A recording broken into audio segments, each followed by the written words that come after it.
سورہ تغابن شروع کرنے کی سعادت حاصل کریں گے۔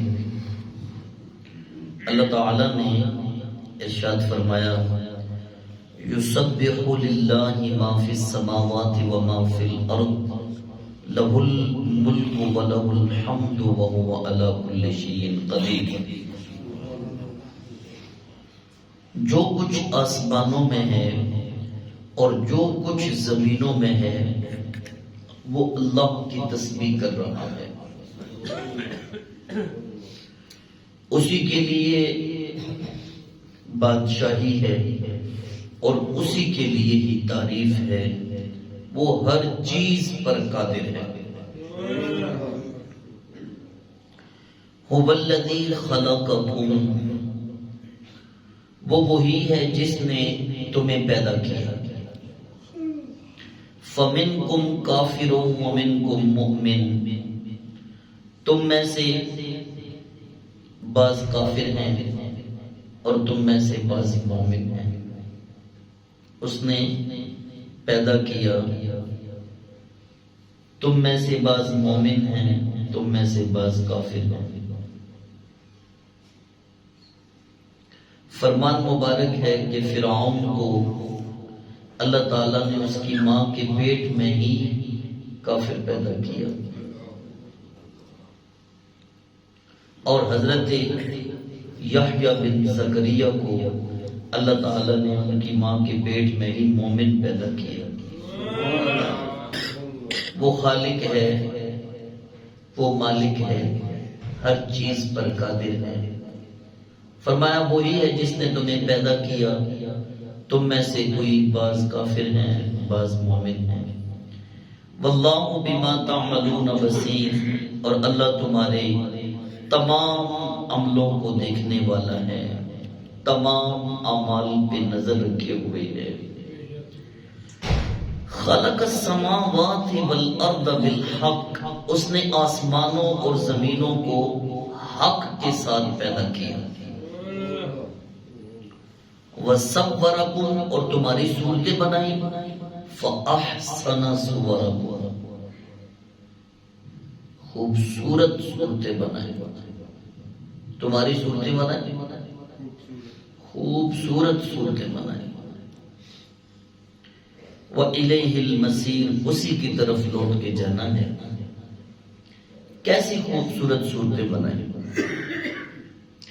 اللہ تعالیٰ قرآن میں خود ارشاد فرماتا ہے وَالتِّينِ وَالزَّيْتُونِ وَطُورِ سِينِينَ وَهَذَا الْبَلَدِ الْأَمِينِ لَقَدْ خَلَقْنَا الْإِنسَانَ فِي أَحْسَنِ تَقْوِيمٍ، 4 قسمیں اٹھائیں اور پھر انسان کا حسن بیان فرمایا کہ میں نے انسان کو احسن تقویم کا تاج پہنا کے دنیا میں بھیجا ہے۔ حضرت مقاتل فرماتے ہیں کہ اللہ تعالی نے حضرت آدم کو اپنی صورت پہ پیدا فرمایا۔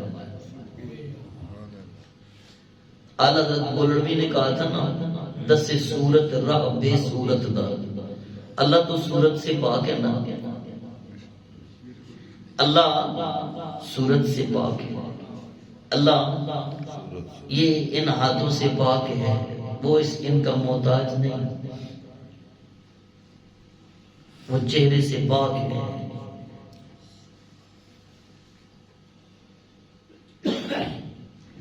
حدیث پاک ہے، حضرت ابو ہریرہ رضی اللہ تعالی عنہ آپ فرماتے ہیں ایک دن نبی کریم صلی اللہ تعالی علیہ وسلم ارشاد فرماتے ہیں اے ابو ہریرہ، اللہ تعالی نے ہفتے والے دن زمین کو تخلیق فرمایا، اتوار والے دن زمین کے اوپر پہاڑ نصب کیے، سوموار والے دن اللہ تعالیٰ نے زمین پہ پودے لگائے، درخت لگائے، منگل والے دن اللہ تعالیٰ نے جتنی بھی زمین کے اندر معدنیات تھی وہ تخلیق فرما دی، بدھ والے دن اللہ رب العزت نے زمین پہ جتنا نور بھیجنا تھا وہ بھیج دیا، وہ تخلیق فرما دیا، یہ آنکھوں کا نور ہو گیا، اور جتنی بھی روشنی جمعرات والے دن اللہ تعالیٰ نے زمین پہ جتنے چوپائے بھیجنے تھے جانور وہ تخلیق فرما دی. جمعے والے دن چھٹی کی اور عصر کی نماز کے بعد اپنے ہاتھوں سے حضرت آدم علیہ السلام کو تخلیق فرمایا. حدیث قدسی ہے کہ خلقت بیدی، میں نے آدم کو اپنے ہاتھوں سے تخلیق فرمایا. اللہ ہاتھوں سے پاک ہے لیکن اس کے قدرت والے ہاتھ ہیں، اس کے قدرت والے ہاتھ ہیں جن کے متعلق اللہ فرماتا ہے وقالت اليہود ید اللہ مغلولہ بل یداہ مبسوطتان. یہود کہتے ہیں کہ اللہ کے ہاتھ بندھے ہوئے ہیں، نانا اللہ کے تو دونوں ہاتھ کھولے ہوئے ہیں. ينفق کیف یشاء، وہ جو جیسے چاہتا ہے خرچ کرتا ہے، جو کچھ چاہتا ہے جس کو چاہتا ہے عطا فرما دیتا ہے. آدم علیہ السلام کو اللہ تعالی نے اپنے ہاتھوں سے تخلیق فرمایا اور تخلیق فرمانے کے بعد فرمایا فَأَحْسَنَ صُوَرَكُمْ، میں نے تمہاری صورت بڑی خوبصورت بنائی. آپ اپنا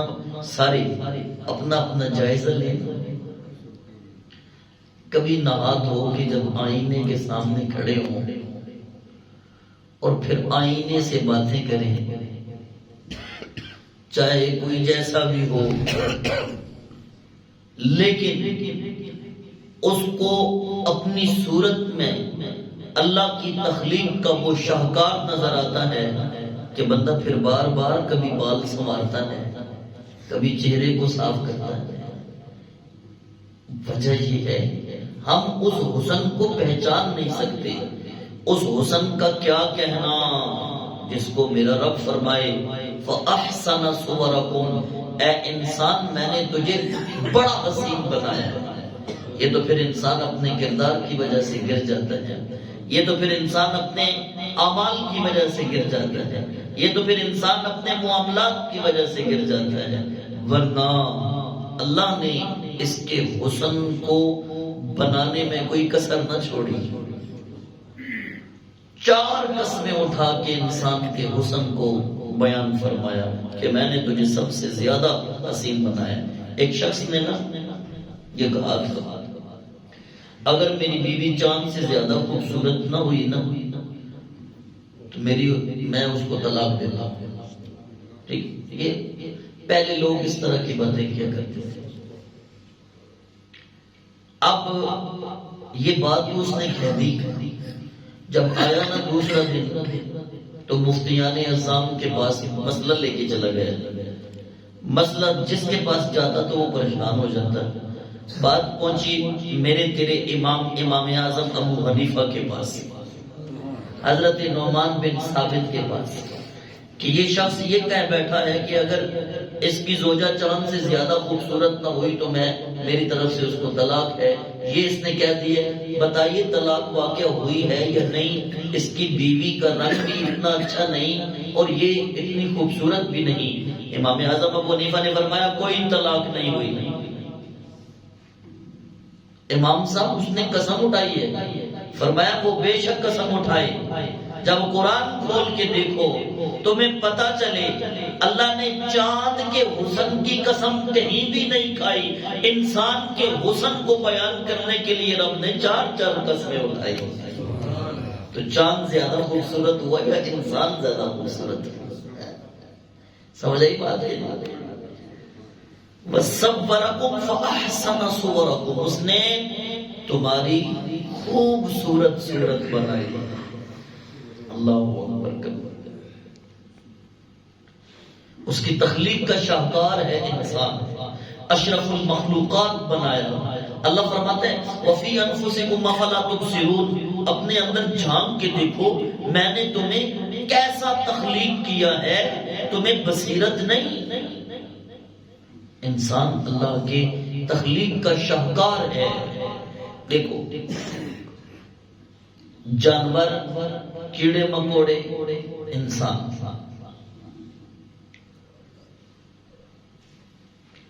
جو کیڑے مکوڑے ہیں زمین پہ رینگتے ہوئے چل رہے ہیں اور لگتا ہے ایسے جیسے سجدے کی حالت میں ہو. جو چوپائے ہیں وہ اس طرح محسوس ہوتے جیسے رکوع کی حالت میں ہو، لیکن انسان سیدھا قیام کی حالت میں بالکل سیدھا کھڑا ہے،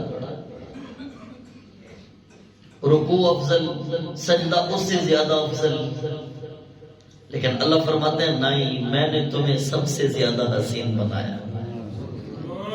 کیڑے مکوڑے سجدے کی حالت میں ہیں تو بے شک سجدے کی حالت میں ہیں، دانا دیکھتے ہی دانے کے آگے جھک جاتے ہیں، چوپائے بے شک رکوع کی حالت میں ہیں، چارہ دیکھتے ہی چارے کے آگے جھک جاتے ہیں۔ انسان میں نے تجھے حسین بنایا ہے، دیکھ تو بے شک روٹی سامنے آئے چاہے کچھ سامنے آئے تو اس کے سامنے جھکتا نہیں، کیوں؟ میں نے تجھے دو نوکر عطا کیے ہیں، ہاتھ تو توڑتا ہے، لقمہ اٹھاتا ہے، اس کے بعد خود منہ تک لے کے آتا ہے، یہی تو تیرا حسن ہے۔ وہ جانور ہیں کھانے کے آگے جھکتے ہیں، تجھے سیدھا بنایا، پہلے تیری ٹانگیں، پھر تیرا پیٹ، پھر تیری چھاتی، پھر تیرا چہرہ، پھر سب سے اوپر ماتھا۔ یہ ماتھا میں نے سب سے اوپر اس لیے بنایا تاکہ تو کسی کے سامنے نہ جھکے، جب بھی جھکے تو میری بارگاہ میں سربہ سجود ہو۔ وہ تو چوپائے ہیں نا، وہ تو چونٹیاں ہیں، وہ جو رزق کے آگے جھک جاتی ہے۔ انسان ہو کے جب رب کو چھوڑ کے کسی اور کے آگے جھکے تو پھر وہ اپنے کردار کو دیکھے نا کہ وہ کیا کر رہا ہے۔ اللہ فرما رہا ہے فَأَحْسَنَ صُوَرَكُمْ، اپنے آپ کو پہچان، میں نے تجھے بڑا حسین بنایا، وَإِلَيْهِ الْمَصِيرُ، اسی کی طرف لوٹنا ہے۔ اچھا، ایک ہے ظاہری حسن، صرف یہ ظاہری حسن نہیں بات ہو رہی، اللہ فرماتا ہے میں نے اس کو اچھے اخلاق اپنانے کا حکم دیا، یہ جتنے اچھے اخلاق اپناتا جائے گا اتنا حسین ہوتا جائے گا۔ کہتے ہیں نا کچھ بھی نہ ہو، اخلاق ہو تو 99 نمبر دیتے ہیں سیانے کہ یار اس کا اخلاق اچھا، علم بھی نہ ہو، کوئی گھن بھی پاس نہ ہو، کوئی حسن بھی نہ ہو، کوئی اور چیز بھی نہ ہو، اخلاق اچھا ہو، اللہ رب العزت اس کو یہ اخلاق جس نے سنوار لیا اس نے بہت کچھ حاصل کر لیا۔ اللہ فرماتا ہے یعلم ما فی السماوات والارض ویعلم ما تسرون وما تعلنون، جو کچھ آسمانوں میں ہے اور جو کچھ زمینوں میں ہے وہ جانتا ہے، اور جو کچھ تم چھپاتے ہو اس کو بھی جانتا ہے، جو کچھ تم ظاہر کرتے ہو اللہ اس کو بھی جانتا ہے۔ واللہ علیم بذات الصدور، اللہ تمہارے دل کے جو چھپے ہوئے راز ہیں ان کو بھی جانتا ہے، وہ عالم الغیب والشہادہ ہے، وہ ہر چیز کی خبر رکھنے والا ہے۔ یہ اس کی شان ہے کہ زمین و آسمان کی ہر چیز اس کی تسبیح بیان کرے، وہ انسانوں کو تخلیق کرے، کوئی کافر بنے کوئی مسلمان بنے، اور وہ انسان کو بنائے تو احسن تقویم کی صورت میں بنائے۔ اچھا، یہاں پہ میں ایک اور بات تقدیر کے حوالے سے کر دوں اور پھر بات ختم کرتے ہیں۔ آسان خلاصہ یہ ہے اللہ تعالیٰ نے ہمارے بارے میں جو تقدیر کے اندر لکھا ہوا ہے نا کہ یہ مومن بنے گا، یہ کافر بنے گا، اس نے اپنے علم کے مطابق لکھا ہے۔ اب یہ نہیں ہے کہ جیسا اس نے لکھا ہے ہم نے ویسا کام کرنا ہے، نہ، ہم نے جیسا کام کرنا تھا ویسا اس نے لکھا ہوا ہے، کیونکہ وہ پہلے ہی جانتا ہے۔ بات سمجھ آئیے کو نہیں آئی؟ کچھ لوگ نا سستی کا مظاہرہ کرتے ہیں، وہ جی لکھے ہی اس طرح اسی میں، چلو یہی کام نہ کر دیں، اے نماز نہیں پڑھی لکھے ہی اس طرح اسی بندے دا پتر بن یار، یہ کوئی بات ہے کر دے۔ اچھا، روٹی نہیں کھائی، جلدی جلدی کھانا کھانا ہے، اور جی کیوں؟ بھوک لگی۔ اچھا، بھوک لگی روٹی کھا لینی ہے، بھئی تو نہ کھانا، کیا پتہ لکھا ہوا ہوتے اس وقت تو نے نہیں کھانی، کھا گئی روٹی۔ اب سنیے، بالکل آسان لفظوں میں مسئلہ سنیے، اللہ تعالیٰ نے انسان کو اچھے اور برے دونوں کام کرنے کا اختیار دے دیا ہے۔ اور ذرا یہ دماغ کی کھڑکیاں کھول کے سنیے، چاہے جو یہاں سن رہے ہیں چاہے کوئی کہاں سن رہا ہے، اللہ تعالیٰ نے انسان کو اچھے اور برے دونوں کاموں کا اختیار دے دیا ہے۔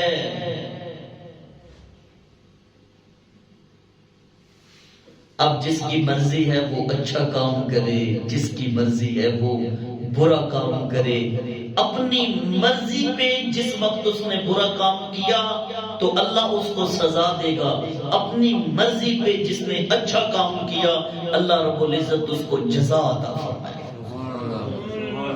خود غلطیاں کر کے جناب اپنے نصیب اور اپنے قسمت اور اپنی تقدیر کو برا نہ کہو، تو چھوڑو نہ بستر، آؤ نہ رب کی بارگاہ میں جھکو نہ، چھوڑو نہ جھوٹ حسد بغض کی نہ، چھوڑو نہ ان سارے برے اعمال کو، رسول اللہ کی بارگاہ میں درود و سلام سے اپنی زبانوں کو ترک کرو نا۔ اللہ اکبر کبیرہ۔ اب دیکھیے اصل میں ہوتی سعادت مندی اور بدبختی ہے۔ فرمان مبارک ہے کہ کوئی شخص ساری زندگی اچھے کام کرتا ہے لیکن مرنے سے پہلے ایسا برا کام کر لیتا ہے کہ اس کا جو خاتمہ ہے وہ کفر پہ ہوتا ہے، اور کوئی ایسا کام ہوتا ہے، کوئی ایسا بندہ بھی ہوتا ہے جو ساری زندگی اچھے اعمال کرنے سے قاصر رہا ہوتا ہے لیکن مرنے سے پہلے اللہ رب العزت اسے ایک ایسا اچھا کام کروا لیتا ہے کہ اللہ اس کا خاتمہ بالایمان فرما دیتا ہے۔ سمجھیے، اللہ رب العزت ہمیں سمجھ کی توفیق عطا فرمائے۔ وما علیہ الا البلاغ۔